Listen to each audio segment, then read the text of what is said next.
The children of our nation know little to nothing about 9/11, but the Tunnel to Towers 9/11 Institute is righting this wrong by helping teachers educate kids in kindergarten through 12th grade. Their nonfiction, first-person accounts are told through videos and the Discovering Heroes book series. The Institute offers full, scripted curriculum units with background for teachers, a speakers bureau for classrooms, a mobile exhibit that's an interactive museum with 9/11 artifacts and FDNY guides. Donate $11 a month and amplify your impact by donating your car or land. Go to T2T.org. Adobe Acrobat Studio, your new foundation. Use PDF spaces to generate a presentation. Grab your docs, your permits, your moves. AI levels up your pitch, gets it in a groove. Choose a template with your timeless cool. Come on now, let's flex those tools. Draft, design, deliver, make it sing. AI builds the deck so you can build that thing. Do that, do that, do that with Acrobat.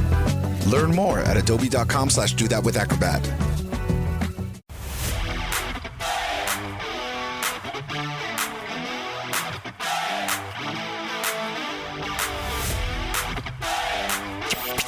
He's at war with woke. Joe Concha thinks liberals are a joke. Joe Concha. This is the Joe Concha Show, weekday edition, sponsored by the Tunnel to Towers Foundation. Here's Joe Concha.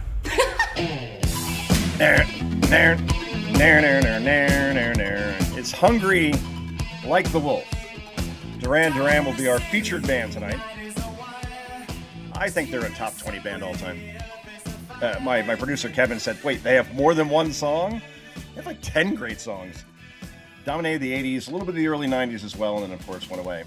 All right, we're not here to talk Duran Duran. We're here to talk about the snow. And more importantly, well, AOC. Oh boy, she is a gift to this program. Like you actually probably do know if you listen to it on a nightly basis. So AOC is having a real problem with the whole Munich thing. The Munich thing, of course, when she was in Munich for a big conference last week. And if you want to run for president, well, you got to know foreign affairs. So you go on the stage to try to show your chops as far as talking about foreign policy and your worldview in general. And it couldn't have gone any worse for her if she tried. I mean, again, never remotely considered the whole China-Taiwan, if China invaded Taiwan thing. And for the first 20 seconds, as J.D. Vance said, it is the most uncomfortable 20 seconds in the history of politics. It really is. And ever since then, she's been quite defensive because she's not, a mature person, and therefore cannot take the fact that she's not only getting criticized by the right, which she's had all her life and she wears it as a badge of honor, but also from the left and everywhere in between for sounding like, for lack of a better term, an idiot on many things, including, well, we shouldn't have gotten Nicolas Maduro out of Venezuela, despite the fact that there was, he was indicted. There was an arrest warrant out for him.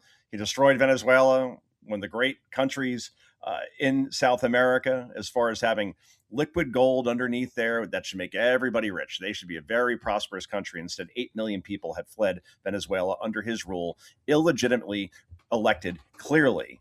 100 reasons to arrest this guy, on top of the fact that he's killed tens of thousands, if not hundreds of thousands of Americans through drug trafficking into this country. So everybody basically, even on the left, says that, yeah, that was a good move by Trump to go do the snatch and grab where we didn't have any casualties, where we got in and out, and now he is in the U.S. court system, just as we've done in the past with other despots from Central and South America who obviously were doing harm to the U.S., killing Americans, therefore deserve to be in our justice system and eventually incarcerated, which will happen to Nicolas Maduro. That is guaranteed. Now, all of that said, AOC now is going through, well, explaining exactly what happened in Munich. And she apparently has a cold, or there's something going on here. But either way, it looks and sounds pathetic. This is cut number one, Kevin. Cut number one. Go. If you think that I don't understand foreign policy because out of hours of discourse about international affairs, I pause to think about one of the most sensitive geopolitical issues that currently exist on Earth. Who's that person snoring? I'm afraid the issue is not my understanding, but rather the problem is perhaps you've gotten adjusted to a president that never thinks before he speaks. Okay. So there's somebody literally, we didn't edit that, people. There is somebody snoring in the background, probably AOC's foreign policy advisor and or her boyfriend. Who knows? But talk about how do you sleep next to somebody like that? That was loud. And trust me, again, that's the video. That's what she put up on TikTok. And I guess she didn't really think, well, the whole snoring thing in the background may reflect even more poorly on myself than everything I said in Munich. Well, yep, she's somehow digging a hole here. And as they say, once you've dug yourself a hole, stop digging, but she keeps doing it. And there we are. So either way, though, she goes after Trump because she's like, well, Trump doesn't know foreign policy. Therefore, I don't have to know foreign policy. I guess that is the, whole argument. Here's the problem. Trump's foreign policy has been A+. I mean, you want to compare him to Reagan. I'll do that. No problem. Reagan was also flawless in terms of foreign policy, obviously brought down the Soviet Union without, one shot fired. The whole Star Wars bluff was one of the great things of all time, as far as creating leverage, as far as having the Kremlin believe that we actually had these systems that could shoot down ICBMs, nuclear missiles from coming into our country. They believed it. They decided to put all this money into developing a system for themselves, except obviously they don't have the technology, they don't have the scientists, they don't have the brain power. And besides, we didn't have it either, quite frankly. And obviously the Soviet Union came down, Berlin Wall, 1989, and all of those Soviet satellite countries went down one by one, and eventually the Soviet Union, as we knew it, went down as well. So Reagan, yeah, hard to argue with him, but Trump, you want to talk about the Abraham Accords? You want to talk about the fact that Iran no longer has nuclear capabilities? The fact that Trump has stopped or at least forged peace agreements between, 8 countries? Just in his second term alone, we're talking about. And overall, the U.S. is respected again across the world. And don't mess with us. Again, this is a guy who took out the ISIS caliphate. Remember the Moab, the mother of all bombs that he dropped? We had a caliphate literally marching across Syria and Iraq. And you would see these aerials and be like, can't we just bomb these people? I mean, there they are, miles long, and Obama didn't do a thing about it. And Trump took them out in about 2 seconds. So between that and the fact that we have relative peace in Gaza, which many people thought would not be achieved, all of those hostages that he has brought home, and AOC is talking about how, well, he doesn't know what he's talking about in terms of foreign policy. Have you been paying attention, AOC? Apparently not. So that's her excuse that, well, I'm bad at foreign policy because, well, if Trump is, then I should know what I'm talking about either. Good luck with that. Meanwhile, here she is also talking about how New York City schools should have been open today because apparently, unless you're really, really smart, you don't know how snow melts and how long it takes, and therefore just send everybody to school. I don't know what she was talking about here. Why am I trying to explain it? Kevin, this is cut number 2. Cut number 2, go. I've seen 1 or 2 questions about people complaining that the snow is still here from the last storm. And what are people going to do about it? Yeah. And I'm starting to wonder how many of you know how snow works. I know how snow works. And know about what temperature snow melts. And at this point, 33. Mm-hmm. I might be calling Sauron telling him not to close schools on Monday because we got to be open in the schools, you guys. Snow does not melt at 20 degrees. Okay. What? I need us to get it together. Yeah. I know it's bad that more's building up, but please know that this is nature. Nature. Okay. Boy, where do I begin with that? It was a blizzard today. So unless you want parents driving in blizzards, there were no roads open this morning at 6, 7, 8 a.m. when you take your kids to school. Not even close. There were, I don't know, what was it? 40, 50, 60 mile an hour winds, massive power outages throughout the tri-state area. And she still wants to send your kids. And then in the most condescending, pious way possible, tries to explain how snow melts and what degrees that happens at. I'll say it. Was she drunk? I mean, a sober person doesn't say those sort of things. A sane person certainly doesn't say those things. And the snoring guy's there in the background. She's alone in her apartment. I don't know. Just saying. There was nothing remotely comforting about that, especially for the fact that you still have some people in this population who would vote for this person to be president of the United States, a former bartender, now 34 years old, who doesn't know anything about anything except getting likes and retweets on social media from very far left, other likewise communist / socialist, whatever you want to call her, people. And this person is seriously considered, especially by the media, as a major player. And if she's not president, guaranteed that if Gavin Newsom, we'll talk about him in a minute because he's not having a good day also, would be a vice presidential pick. I don't know. I never thought I would say this, but she might be worse than Kamala. She might be worse than Tim Walz. You know how hard that is to do? I mean, talk about the bar being low. Rock bottom has a basement, apparently, when it comes to Tim Walz and Kamala Harris, but this is below the rock bottom of a basement. If AOC somehow remotely approaches that kind of power. But again, the more she talks, she's not likable, by the way, either. That's a big thing also. It's one thing to be wrong about a bunch of stuff or be misinformed or just not have the knowledge about ABC. It's another thing altogether where she's just not a likable person, right? I mean, that kind of helps. And there is no way in a billion years that voters in Pennsylvania, Wisconsin, Michigan, North Carolina, Georgia, Arizona, Nevada will vote for a person like this. Those swing states that matter, she could lose 51 states, which is mathematically impossible, but I could see that happening. No question about it. Anyway, boy, what a great day yesterday, by the way.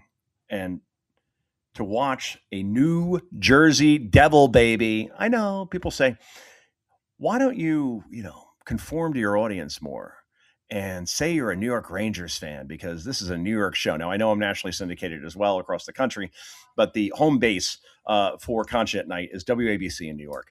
In a billion years, you could put a gun to my head, I will never, ever, ever, ever, ever say that I'm a New York Ranger fan. I hate that team with a passion, and especially its fans. I know many of you listening out there saying, Joe, I'm going to change the channel. No, you won't. No, you won't. This is a thing, all right? Islanders and their fans hate the Rangers. Devils hate the Rangers. You're the big fish in town. I get it. One whole Stanley Cup. And let me do the math here. 60 plus 26. Wow. One Stanley Cup in 86 years. And somehow the Rangers are king of the hill. Go figure. Anyway. All right. Enough. The point is that Jack Hughes, the pride of Newark, the pride of the Devils. Where's my number from high school? 86. You're going to love this. Scores the game winner yesterday against the Canadians. And look, I don't agree with this whole 3-on-3 rule. 3 players on 3 players in overtime kind of cheapens the whole thing. Play 5-on-5 like they do in the NHL. Settle this like men. 3-on-3, I don't know. Didn't like it going in. I tweeted that out. But now that we won, I don't care.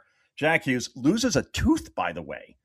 Like just a couple of minutes before he scores the game-winning goal, he's bleeding in the post-game interviews. Does not care. Here's Jack on why he is proud of this moment, and this is patently awesome. The opposite of Colin Kaepernick meets Megan Rapinoe. Cut number 7, go. This is all about our country right now. I love the USA. I love my teammates. It's unbelievable. The USA Hockey Brotherhood is so strong, and we had so much support from ex-players. I'm so proud to be American today. That's nice, right? Wow, you're proud to be an American. You're proud of your teammates. That's awesome. He also called in another part of the interview the win ballsy and gutsy. And again, said how proud he was to represent this country. He is the next Mary Lou Retton, Jack Hughes, Jersey Devil. You got to love it. Now, meanwhile, compare this to cut number 12, Megan Rapinoe. And this is during the women's soccer team run to the World Cup championship that they had in 2019, I believe it was. Here's Rapinoe asking, hey, you're going to go to the White House if you guys win, if Trump invites you? And this is what this horrible person had to say. Cut number 12, go.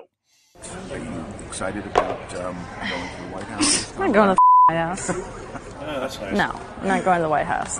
We're not going to be invited. You're not going to be invited? I doubt it. Oh, yeah, that's somebody you could root for. Now, the irony is that 4 years later, she missed basically what was a penalty kick in overtime that lost the U.S. women's soccer team the game. So karma, baby. So Jack Hughes versus Megan Rapinoe. I'll take Jack Hughes 1,000 times over. It's Duran Duran night, everybody. This is Concha at Night. Back with so much more in just a moment.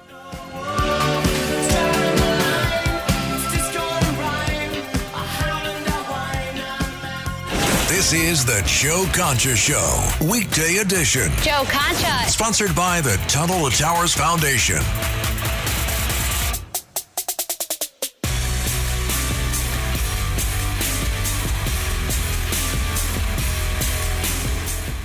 The children of our nation know little to nothing about 9/11, but the Tunnel to Towers 9/11 Institute is righting this wrong by helping teachers educate kids in kindergarten through 12th grade. Their nonfiction first-person accounts are told through videos and the Discovering Heroes book series. The Institute offers full scripted curriculum units with background for teachers, a speakers bureau for classrooms, a mobile exhibit that's an interactive museum with 9/11 artifacts and FDNY guides. Donate $11 a month and amplify your impact by donating your car or land. Go to T2T.org.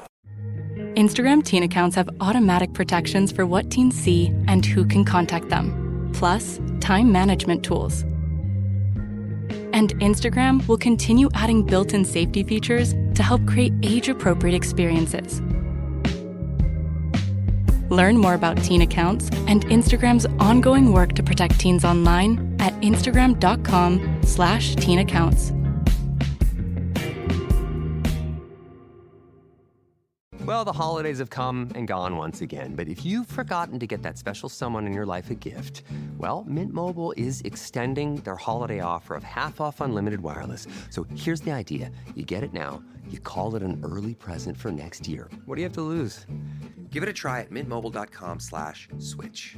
Limited time 50% off regular price for new customers. Upfront payment required. $45 for 3 months, $90 for 6 months, or $180 for 12-month plan. Taxes and fees extra. Speeds may slow after 50 gigabytes per month when network is busy. See terms.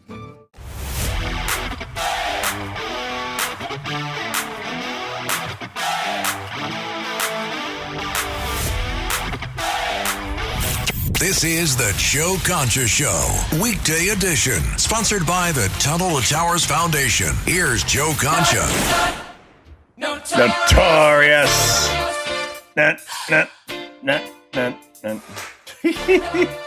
Duran Duran night on Concha at Night. My producer Kevin apparently only knows 2 songs. We've upped it now to Notorious and Hungry Like the Wolf. Trust me, Kevin, when you hear other songs, when we go in and out of every break, you'll be like, oh, that's Duran Duran too? They're that band. They have more songs than you know. Anyway, let's fade out slowly as we go to, this is awesome, by the way.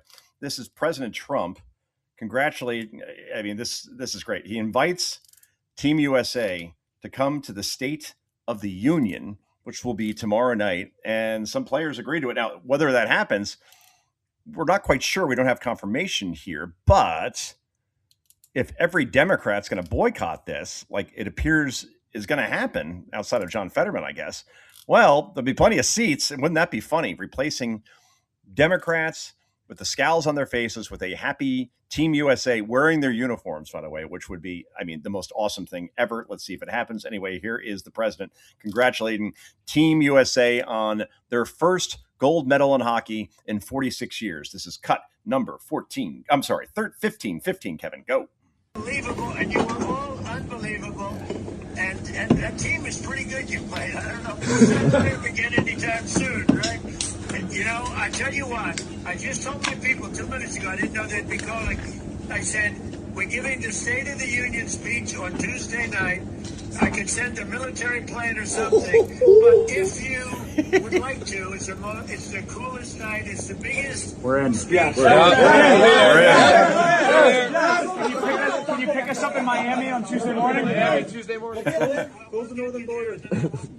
We'll get cash and we'll get the military to get you guys over. I'm gonna let's go. Boys are going to the State of the Union. The weather or land. So there you go. Military plane going to pick up Team USA. They fly from Milan to Miami, and then from there, apparently, military plane is going to pick up the team and bring them to the State of the Union. It sounds like they're in. They all said, we're in, it's done. Right? Doesn't matter what the weather is. And that's that. And you heard the president mention Kash. That's Kash Patel, FBI director, who was at the game yesterday. And yet we see MSNBC, CBS News running these hit pieces on Kash Patel saying, like, oh, well, he only wanted to go there, not for the security meetings, so he could go to the Olympics and watch the U.S. hockey team play. Who cares? You're the FBI director. You want to make sure security is good? Great. You want to go to a game afterwards? I've done business trips in a dozen cities, and every time I'm there, I make sure that I go to a game somewhere while I'm there. Utterly ridiculous. Anyway, we're back to Duran Duran. This is Joe Concha. This is Concha at Night. Back with so much more in just a notorious moment. Notorious.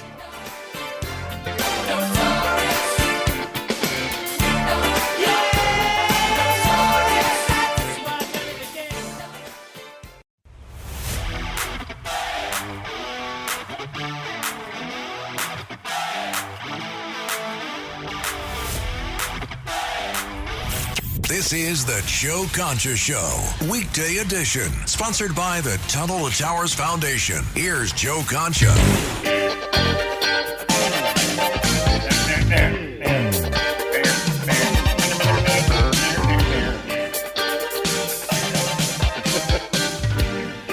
From the summer of 1984. All right, come on, Kevin. You know this one. I hope you know this one. Anyway, The Reflex, Duran Duran, again, one of the great bands of all time. I'll say it. I know they're not the most like manly band in the world, but I like Coldplay also, so what can I say? Anyway, this is Concha at Night, and let's go to what I think is the greatest thing ever, and probably the most disturbing thing ever, as far as Gavin Newsom, the governor of California. If I were to bet money right now, do a little poly market, do a little Kalshi, all right? Or you could probably go to Vegas and do this. If you were to bet on who's going to be the Democratic nominee for president in 2028, it is most likely going to be Gavin Newsom. The guy looks the part. He lies as well as anybody. And he hopes that every voter out there either is misinformed, uninformed, or has the memory of a goldfish when it comes to his record in California. Said it once, we'll say it again. Highest unemployment rate of any state in the country is in California. Highest homeless rate is in California. Highest poverty rate is in California. This guy, if he ran a funeral parlor, no one would die. All right, completely incompetent, as we saw during the Palisades fires last year, where now only 4 homes have been rebuilt 13 months later. So if you want the country to run like California, where this guy, $18 billion for a train that literally has not been built. It's supposed to be a high-speed train between San Francisco and Los Angeles. This thing will never, ever get done. And where did that $18 billion go, by the way? The guy who shut down his state as badly as New Jersey and New York and literally took his kids out of public school to send them to private school so they could continue to get their education while he kept California schools closed for more than 2 years. Small businesses shut down. Meanwhile, this guy hosts a Super Bowl, Bengals-Rams in LA at SoFi Stadium, and was seen the entire time without a mask. Meanwhile, poor kids performing outside. The bands that they had from various schools around California had to wear masks outside of the stadium while he was inside taking pictures with celebrities like Magic Johnson, Leonardo DiCaprio. Hypocrite, phony, French Laundry. Remember that? Pre-vaccine, out to dinner, indoor restaurant. And then he has the audacity to shut down. More restaurants failed in his state than any other in the country, by a country mile, by the way. And he's going to be the Democratic nominee for president. He'll probably choose AOC as his running mate because he wants young and he wants minorities, and he thinks that people are that stupid that they vote for people based on their skin color and on their ethnicity. And maybe some do, and that's a shame about this country. But anyway, here's Gavin Newsom. Now, his whole thing has been to try to portray himself as a regular guy, that he actually didn't grow up rich, which he absolutely did. All right. His dad was best friends with the Getty family, Getty as in like oil. And when Gavin Newsom graduated college, then from there, it was the Getty family that poured millions of dollars into his winery that, all 23-year-olds open a winery, right? Easy to do. Well, especially when you have millions of dollars behind the Getty fortune. Yeah. When I was 23, I could barely open a lemonade stand, let alone a winery. And Gavin's whole thing is like, well, I grew up poor I'm just one of you. And now he's taken it to a whole new low. This thing should be an ad for everybody who runs against Gavin Newsom, whether you're Democrat or Republican. I don't care, because I've never heard somebody so condescending, so phony, and so, quite frankly, racist than you will hear in this particular clip in cut number 11. This is cut number 11. Go. I'm not trying to impress you. I'm just trying to impress upon you. I'm like you. I'm no better than you. I'm a 960 SAT guy. Okay. And I'm not trying to offend anyone, trying to act all there if you got 940. But literally a 960 SAT guy. I cannot, you've never seen me read a speech, because I cannot read a speech. Oh, all right. Maybe the wrong business to be in. Whoa. Whoa. So I'm like you because I got a low SAT score and I can't read. So I'm just like you, black audience. And that's who Gavin Newsom was speaking to. A black interviewer before a black audience, talking about how because he has a low SAT score and because he's jokingly saying that he can't read, therefore he's just like them. F you. I mean, honestly, I don't know how he walked out of there and not one person got up in his face and said, how dare you? Who the hell are you? All that said, Wesley Hunt, who is a congressman from Texas, who happens to be, black, who graduated from West Point, well, he has some thoughts on this. And you know what? In this business, they say, keep the sound bites down to like 15, 20, 25 seconds, maybe 30. I'm playing this whole thing. Sorry.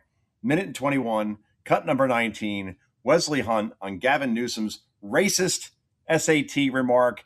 Racist, I can't read just like your remark. And this is hanging in the Louvre. We'll put it that way. Cut number 19, go.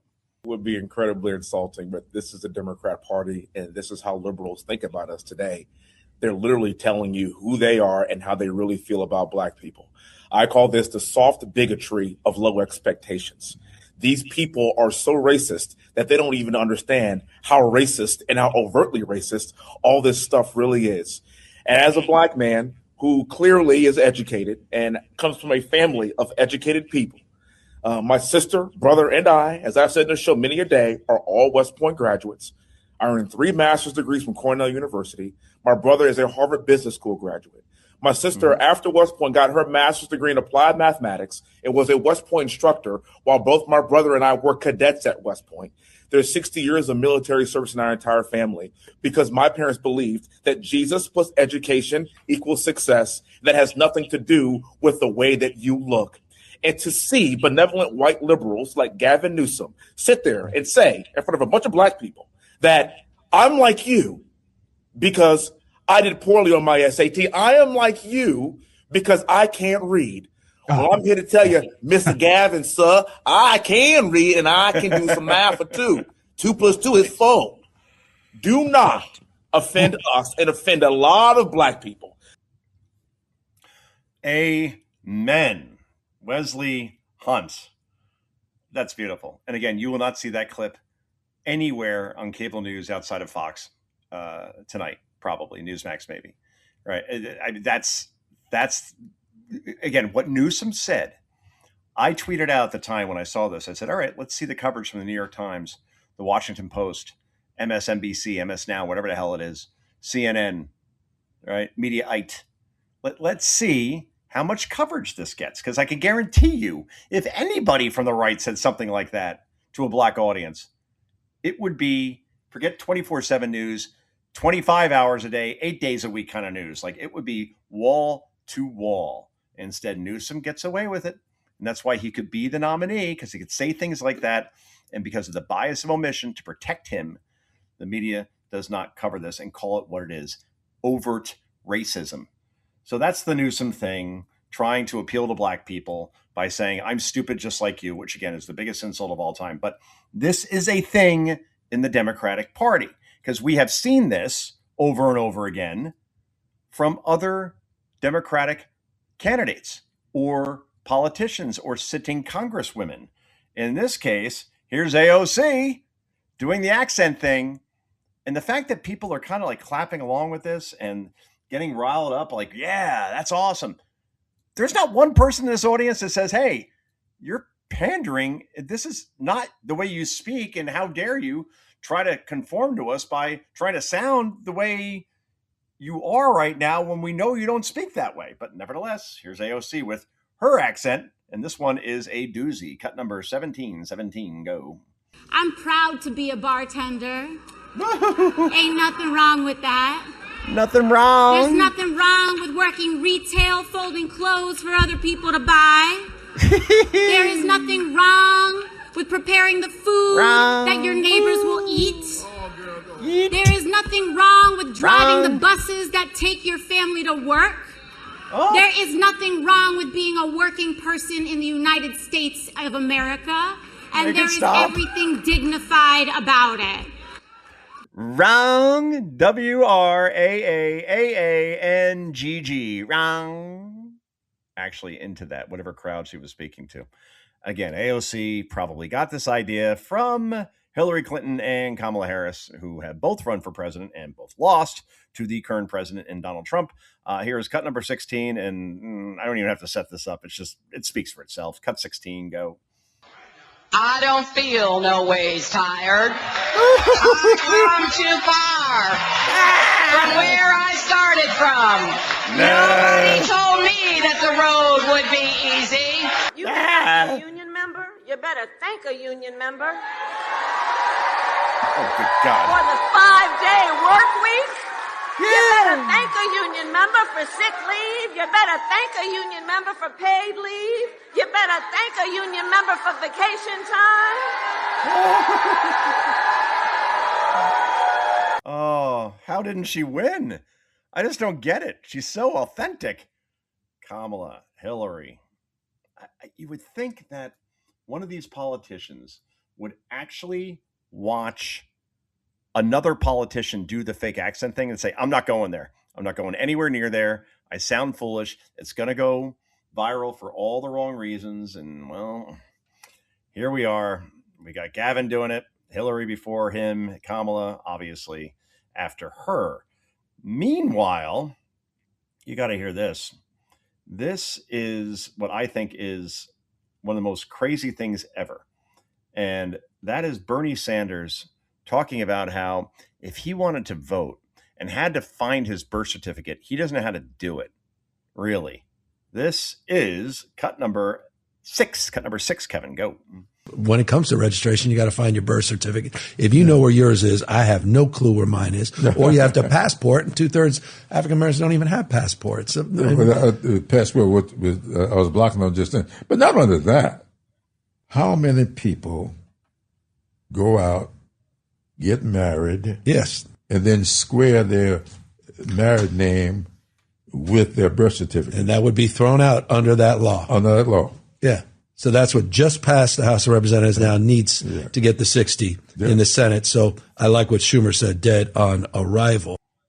Yeah, that's Gavin Newsom, actually. Sorry about that. Bernie Sanders said the same thing where he doesn't know how to get his birth certificate. You know, oh, Gavin Newsom, I lost mine at 7. I have no idea how to get it. Oh, well, that's pretty interesting because, well, here's Senator Tim Burchett, talking to Bernie here, and I guess to Gavin Newsom as well, in terms of how you get your birth certificate. And this is cut number 3, and it's pretty self-explanatory. Go. Hey, everybody, Tim Burchett. I woke up this morning perplexed that one of our U.S. senators doesn't know how to get his own birth certificate. Bernie Sanders, I think he represents Vermont, but he was born in New York State, I think in 1941. So I just typed in my little cell phone here in the Google search. And if you don't know the Google search, Bernie, that's GOOGLE. If you'll click it and then type in, after you get it up at the top, how to get a birth certificate in New York. And guess what? It popped right up. Wow. The Vital Records Department. And then you just scroll down and it says birth certificate, oddly enough. Crazy talk. Yeah. And then I clicked on that and it went through what you need to do. And then you can even use your credit card, which I'm sure you as a capitalist will have a credit card. Or if you don't, I'm sure one of your many staffers will have that. And all you got to do is fill it out. And dadgum, guess what? They'll mail it to you, Bernie. It's crazy talk. It's crazy talk, baby. It's true. I looked it up. I mean, you just put in ChatGPT or Google, and in New Jersey, New York, wherever, getting a birth certificate, a copy of it is probably one of the simplest things you could do in life outside of, voting and showing an ID. Anyway, this is Joe Concha. This is the Reflex. That is the Concha Show at night. Back with so much more. We wrap this puppy up in just a moment. This is the Joe Concha Show, weekday edition. Joe Concha. Sponsored by the Tunnel to Towers Foundation.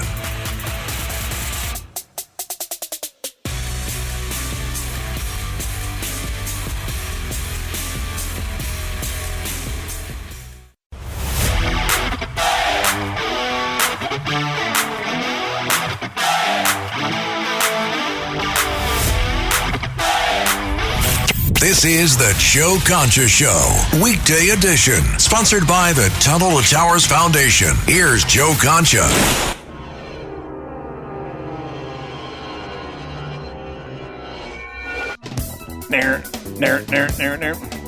You went back to Hungry Like the Wolf. All right, Kevin does like this song. Duran Duran night. Oh, this is Rio. You're right. They sound kind of similar. Rio's a great video, by the way. It's basically the lead singer of Duran Duran, on the front of a sailboat, and they do the whole video with him lip syncing to this song. It looks awesome. If you're gonna, after the show, of course, go to YouTube and look it up. It's one of the best videos you'll ever see. It's so 80s too, by the way. You have no idea. Anyway, all right, we're gonna slowly fade, so we want to get to the good stuff. And one thing we'll just go back to again. USA's victory over Canada 2-1 overtime. Again, I will reiterate for the audience that wasn't listening before, I hate 3-on-3 in overtime. Hockey is a 5-on-5 sport, and you kind of cheapen things a little bit. I say, you know what? Play 20 minutes of 5-on-5. If no one scores, then go to 3-on-3. Never go to a shootout. I hate those. In the NHL, I get it. You want to have some sort of definitive outcome, and it's good for the fans and regular season. Who cares? Because everybody makes the playoffs. But to go right to 3-on-3, before you start yelling at me saying that, I'm pro-Canada, of course not. I'm the biggest Jack Hughes fan. I'm a Devils fan through and through, going all the way back to, I don't know, Stéphane Richer and Claude Lemieux and Martin Brodeur, and through the years, Jason Arnott scored the game winner in 2000. Friesen, 2003. Don't get me started, all right? I'm a big Devils fan. I'm a huge, obviously, USA fan. But 3-on-3 is BS as far as that's concerned. But Jack Hughes took advantage of it and buried the game winner about a minute in. And the Canadians, who were the better team yesterday. Sorry, again, you could start screaming at me again. But if you know hockey, far more shots on goal.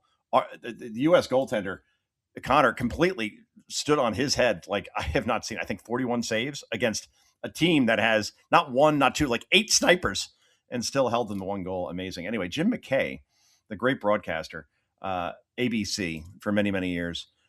He, in 1980, this is very interesting. The final result, as far as when the USA beat the Soviet Union, February 22nd of 1980, that was not a live game. It was played about 4:00 in the afternoon.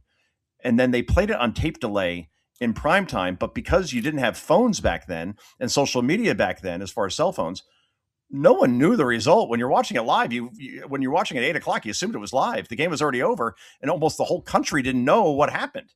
But still, people are cheering at home as if it was happening live in front of them when the game ended hours ago. Anyway, here's Jim McKay in cut number 8.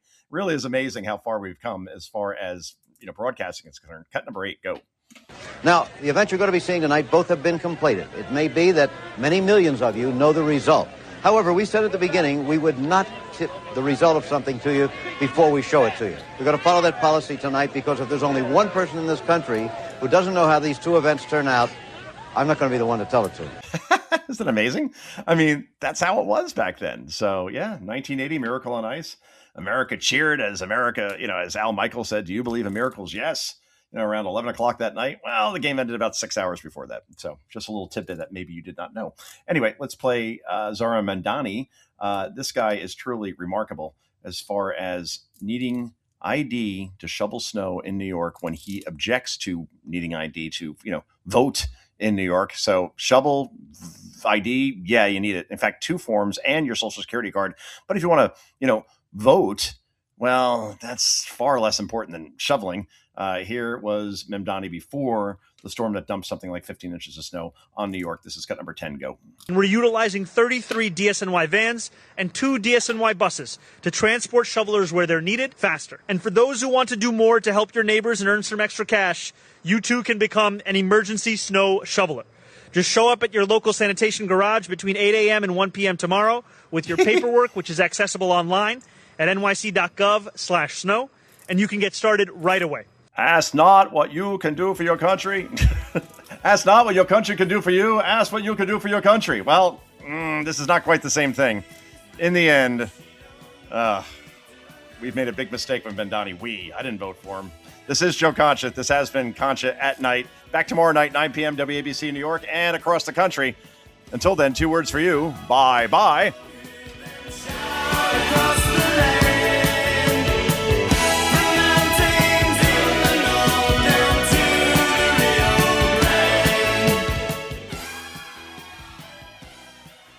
The children of our nation know little to nothing about 9/11, but the Tunnel to Towers 9/11 Institute is righting this wrong by helping teachers educate kids in kindergarten through 12th grade. Their nonfiction first-person accounts are told through videos and the Discovering Heroes book series. The Institute offers full scripted curriculum units with background for teachers, a speakers bureau for classrooms, a mobile exhibit that's an interactive museum with 9/11 artifacts and FDNY guides. Donate $11 a month and amplify your impact by donating your car or land. Go to T2T.org.